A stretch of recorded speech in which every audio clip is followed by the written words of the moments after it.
दोस्तों, मेरा नाम अंशुल है। मैं उदयपुर का रहने वाला हूँ। मैं आज आपको मेरे साथ घटी सच्ची घटना से अवगत कराना चाहता हूँ। यह बात आज से 2 साल पहले की है।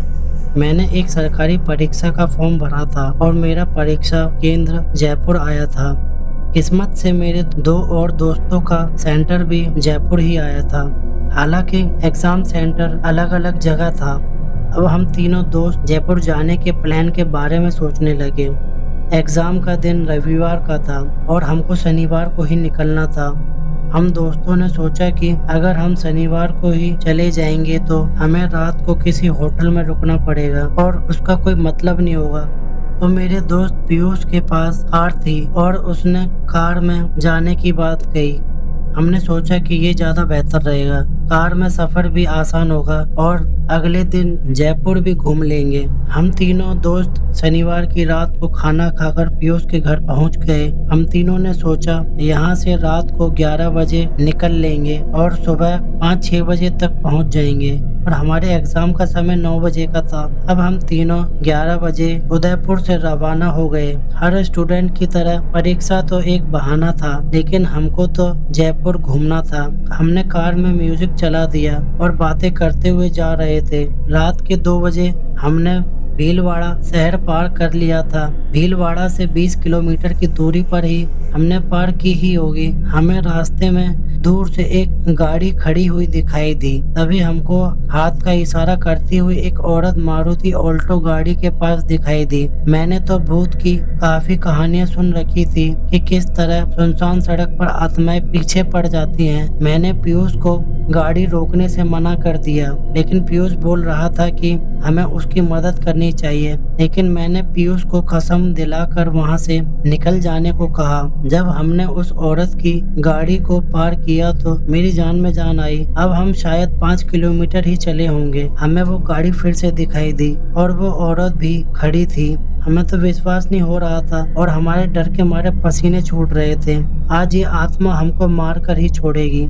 मैंने पीयूष को गाड़ी की स्पीड बढ़ाने को कहा और उसने 120 से भी ज्यादा स्पीड से गाड़ी भगाना शुरू किया और हमने फिर उस गाड़ी को पार कर दिया। पीयूष भी अब बहुत डर चुका था और तभी हमें एक ढाबा नजर आया। हमने सोचा कि थोड़ी देर यहाँ रुकते हैं ताकि डर थोड़ा कम हो। पीयूष ने ढाबे पर गाड़ी रोक दी और फिर हमने अपना मुंह धोया और चाय मंगाई। ढाबे वाले ने हमको देखकर पूछा कि तुम लोग इतने घबराए हुए क्यों हो? तो हमने ढाबे वाले को सारी बात बताई। ढाबे वाला मंद मंद मुस्कुराया और बोला कि आज से 3 साल पहले डिवाइडर से टक्कर खाकर एक औरत की इस रास्ते पर मौत हो गई थी और उसकी आत्मा उस 10 किलोमीटर के दायरे में रात के करीब 2 से 3 बजे के बीच लोगों से लिफ्ट मांगती है। और ये तो गनीमत है कि वो तुम्हारी गाड़ी के बीच में नहीं आई, नहीं तो तुम लोग भी मारे जाते। हम लोग उसकी बात सुनकर और ज्यादा डर गए। उसने बोला कि डरने की कोई बात नहीं है, अब तुम निकल सकते हो।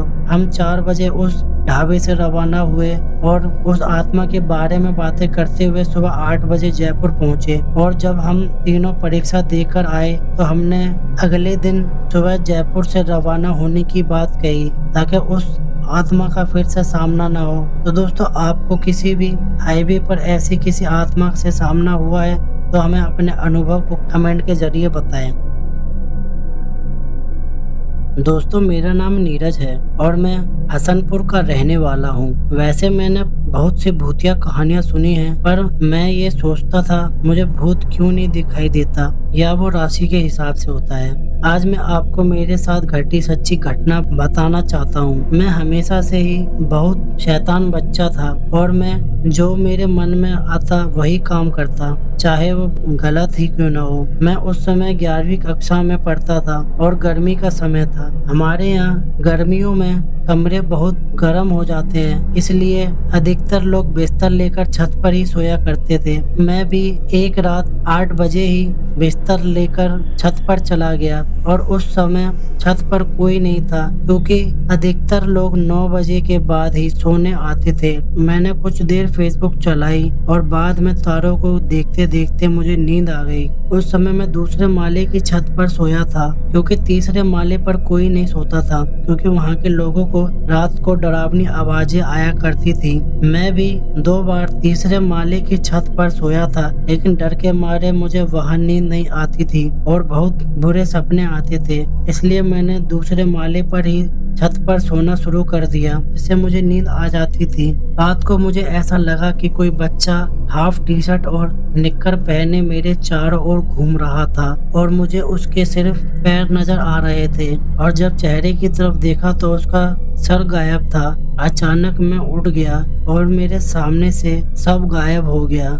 मैं शायद वो सपना देख रहा था, लेकिन वो किसी हकीकत से कम नहीं था। मैं पसीने से तरबतर हो रहा था। जब मैंने चारों तरफ देखा तो देखकर सन्न रह गया कि उस रात छत पर कोई नहीं था। मैं समझ गया कि आज मैं खतरे में हूँ, इसलिए मैंने अपने कमरे से जाना बेहतर समझा। जल्दी से बिस्तर समेटकर मैं छत से नीचे उतरा और अपने कमरे में चला गया और सो गया। हालांकि डर के मारे उस रात मुझे नींद नहीं आई।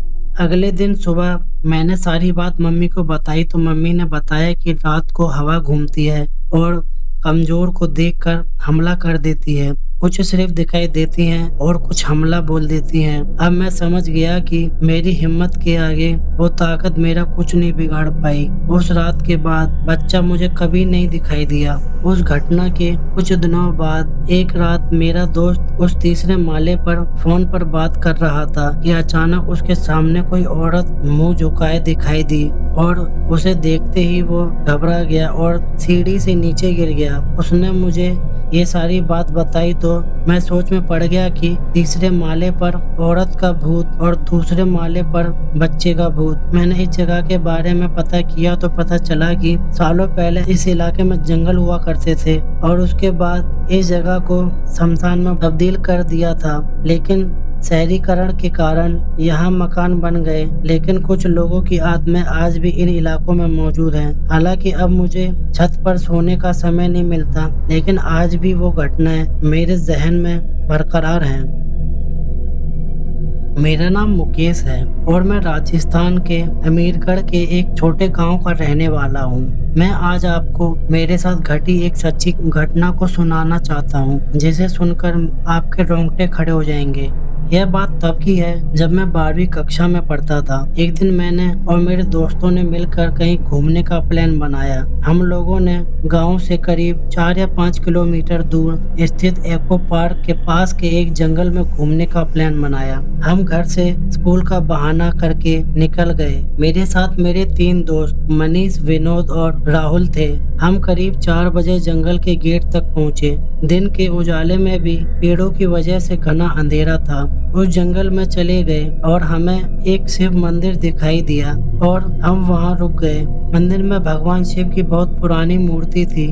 हमने दर्शन किए और मंदिर के बाहर कुछ देर बैठ गए और बातें करने लग गए। बातों बातों में हमें पता नहीं चला और शाम के 7 बज चुके थे। जंगल का अंधेरा अपनी चरम सीमा पर था। मनीष ने अपना फोन निकाला और उसकी टॉर्च जलाई। हम जैसे ही मंदिर से बाहर निकले, अचानक जोर से आंधी चलने लगी और थोड़ी देर बाद बरसात भी शुरू हो गई। हमने मंदिर में रुकने का सोचा। हमने सोचा आज तो घर पर जमकर पिटाई होगी। उस सुनसान जंगल में कोई भी नजर नहीं आ रहा था, केवल सियारों के चिल्लाने की आवाज आ रही थी। घंटे भर बरसात थोड़ी कम हुई और हमने वहां से निकलने का सोचा। रात के 8 बज चुके थे। अब भी हमें जंगल में 3 किलोमीटर और चलना था। थोड़ी देर चलने के बाद हमें किसी औरत के जोर से चीखने की आवाज आई। हम बुरी तरह घबरा गए, लेकिन चलते रहे और चलते चलते पता ही नहीं चला कि राहुल तो पीछे ही रह गया। हमने जोर से राहुल को आवाज लगाई, लेकिन कोई जवाब नहीं आया। हम और ज्यादा घबरा गए। हम सभी दोस्तों ने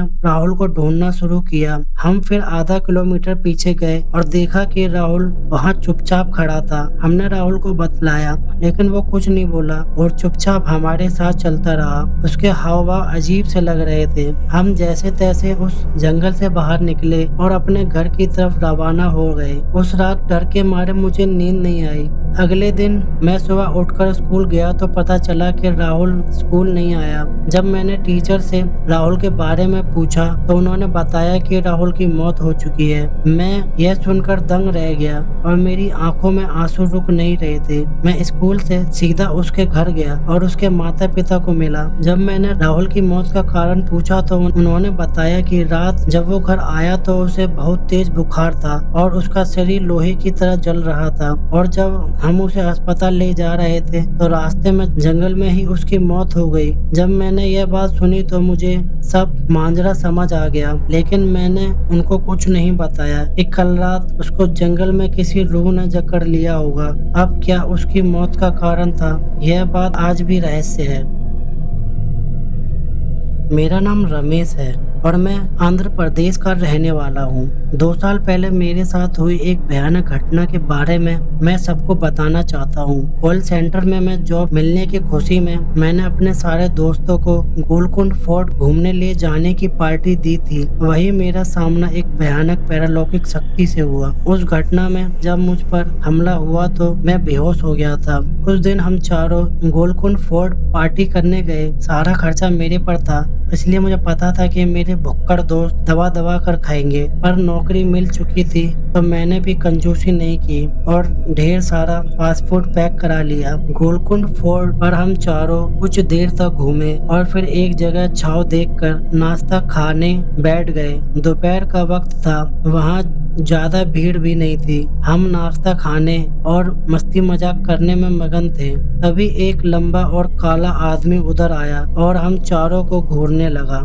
हमने पूछा कि क्या बात है, कुछ चाहिए? तो वह बोला कि यह मेरे सोने का समय है, तुम लोग मुझे परेशान कर रहे हो, चले जाओ यहाँ से और इस जगह पर फैलाई हुई गंदगी को साफ करके जाना। हम चारों तो चौंक गए, पर फिर भी वह उम्र में बड़ा था तो हम खड़े होकर वहाँ से जाने लगे। तभी उसने हमें रोक कर कहा कि अपनी फैलाई हुई गंदगी साफ करके जाओ। अब मेरा दिमाग हट गया। मैंने उससे कहा कि क्या ये तेरे बाप की जगह है? प्लास्टिक के कप, धूल में पड़ा हुआ पिज्जा, मूंगफली और 2-4 कागज के टुकड़े तुझे इतने परेशान कर रहे हैं जो तू हमसे लड़ने को तुला हुआ है। जा, नहीं उठाते इस कचरे को, कर ले जो करना है। मेरा यह जवाब सुनकर वह गुस्से में लाल हो गया, डरावनी आवाज में घुर्राने लगा। हम 4 थे तो मैं भी थोड़ा ताव में आ गया और मैंने उसे धक्का देकर गिरा डाला। उसके बाद जो हुआ उसे याद करने पर भी मेरी चीख निकल जाती है। जैसे ही वह लंबा काला इंसान मेरे धक्के से गिरा कि तुरंत उसके मुंह से खून के फुवारे निकलने लगे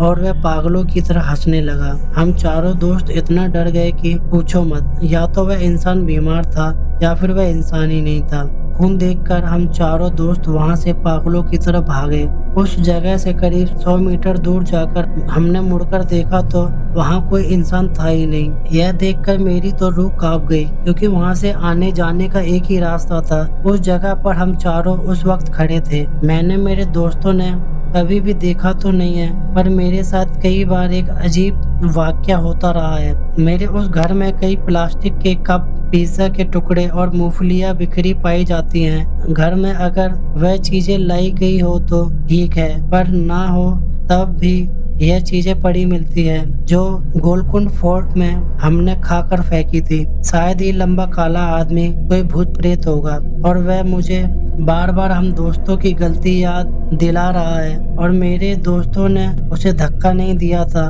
पर मैंने दिया था और मैं उससे झगड़ा भी था। मुझे पता नहीं अगर वह भूत प्रेत हुआ तो आगे मेरे साथ क्या करके मुझसे बदला लेगा। मेरा नाम रमन है और मैं भावनगर में रहता हूँ। मेरा केबल का बिजनेस है और आज मैं आप सबको उस किस्से के बारे में बताना चाहता हूँ जिसमें मेरी जान जाते जाते बची थी। जूनागढ़ के जंगल में हम 3 दोस्त जंगली जानवर देखने गए थे। वहाँ मुझे जानवर तो ज्यादा नहीं दिखे, पर नाखूनों से मांस नोचती चुड़ैल मिल गई। यह मेरी खुशकिस्मती थी कि आज मैं यह रियल स्टोरी शेयर करने के लिए जिंदा हूँ। 2 साल पहले की बात है। मंजीत दोपहर 2:30 बजे मेरे घर आया और उसने कहा कि चलो जूनागढ़ घूमने का प्लान बना है। मैंने कहा कि मेरा मन नहीं है, तुम लोग चले जाओ। पर मंजीत उन दोस्तों में से नहीं है जो आसानी से पीछा छोड़ दे। उसने मुझे 2 घंटे बहस करने के बाद जूनागढ़ ट्रिप पर जाने के लिए मना लिया। जरूरी सामान लेकर हम तीनों ट्रेन में जूनागढ़ के लिए निकल पड़े। रूम ऑनलाइन ही बुक कर लिया था, तो वहां जाकर थोड़ी देर आराम करके हम तीनों जंगल की ओर निकल पड़े। मेरे साथ मंजीत और गोविंद और हमारा फॉरेस्ट गाइड था। उस समय दोपहर के 12 बज रहे थे, तो हमने एक पेड़ के नीचे बैठकर थोड़ा आराम करने का फैसला किया। तभी मेरी नजर नदी पर गई। वहां दूर एक हिरन पानी पी रहा था। मैंने देखा कि उस हिरन का पैर नहीं था। उसके पास जाने का दिल किया। मैं अकेला ही नदी की ओर बढ़ने लगा। तभी अचानक उस हिरन ने पलट कर देखा। मुझे लगा कि यह हिरन डर के मारे भाग जाएगा, पर हिरन तो मेरी ही ओर आने लगा और मुझसे 3 मीटर के फासले पर खड़ा होकर मेरी ओर घूरने लगा। मैंने उससे दूर जाने में ही भलाई समझी, पर जैसे ही मैंने कदम पीछे हटाए, उसने अपना रूप बदल लिया और हिरन से वह काली साड़ी वाली चुड़ैल बन गया। मैं अपने दोस्तों की ओर भागा, पर उसने लपक कर मेरे दोनों पैर पकड़ लिए और मुझे गिरा दिया और वह मेरे सीने पर बैठ गई। मैं पागलों की तरह चीखें मारने लगा। मेरे दोनों दोस्त और हमारा टूर गाइड दौड़कर मेरे पास आए और पकड़कर मुझे जमीन से उठा लिया। उन लोगों को पास आता देख वह चुड़ैल भागकर दूर खड़ी हो गई। मैंने उन तीनों से कहा कि वह सामने डरावनी काली साड़ी वाली चुड़ैल, उसने मुझ पर हमला किया। मंजीत, गोविंद और हमारा टूर गाइड एक दूसरे की ओर देखने लगे और मेरे पर हंसने लगे, क्योंकि उन लोगों को वह भयानक चुड़ैल दिख नहीं रही थी। छाव में ले जाकर उन्होंने मुझे पानी पिलाया और हम आगे चल दिए। घूमते घूमते शाम हो गई। करीब 6 बजे हम होटल की ओर लौटने लगे। मैंने मुड़कर देखा तो पाया कि वह चुड़ैल अब भी हमारा पीछा कर रही थी, पर वह सिर्फ मुझको ही देख रही थी। अगले दिन सुबह हमें घर वापस निकलना था, तो हम डिनर खाकर रात में 10 बजे तक सो गए। होटल में करीब रात के 3 बजे हमारे कमरे का दरवाजा किसी ने खटखटाया। मुझको लगा कि कहीं दरवाजे पर वह चुड़ैल ही होगी, इसलिए मैंने मंजीत और गोविंद को जगा दिया और दरवाजा खोलने को कहा। दरवाजा जैसे ही खोला तो हमने देखा कि वेटर खड़ा था। उसे देखकर मेरी सांस में सांस आई। वेटर ने मेरा नाम पुकारा और कहा कि आपके पिता बाहर पार्किंग में खड़े हैं, वह आपको नीचे बुला रहे हैं। मैं समझा कि शायद पापा मुझे सरप्राइज देने जूनागढ़ आ पहुंचे होंगे। मैं फौरन दौड़ता हुआ नीचे भागा और मेरे दोनों दोस्त आंखें मलते हुए फिर सो गए। नीचे जाकर देखा तो पापा ही थे। मैं उनसे गले मिला और अचानक पापा का रूप बदल गया और हकीकत में वह तो जंगल वाली चुड़ैल थी जिसने जाल बिछाकर मुझे वहां बुलाया था। मेरे मुंह से आवाज निकले उससे पहले वह मुझे बालों से घसीटकर जंगल की ओर ले जाने लगी, तो मैं अधमरा सा हो गया और मैं उस चुड़ैल की कैद में था और जंगल में उसी नदी किनारे पड़ा था। वह चुड़ैल मुझे नखूनों से नोचने लगी और काटने लगी जैसे कि मैं उसका खाना हूँ। तभी अचानक एक विकराल प्रेत आया और वह उस चुड़ैल पर हमला करने लगा। शायद वो दोनों मुझे खाने के लिए ही झगड़ रहे थे।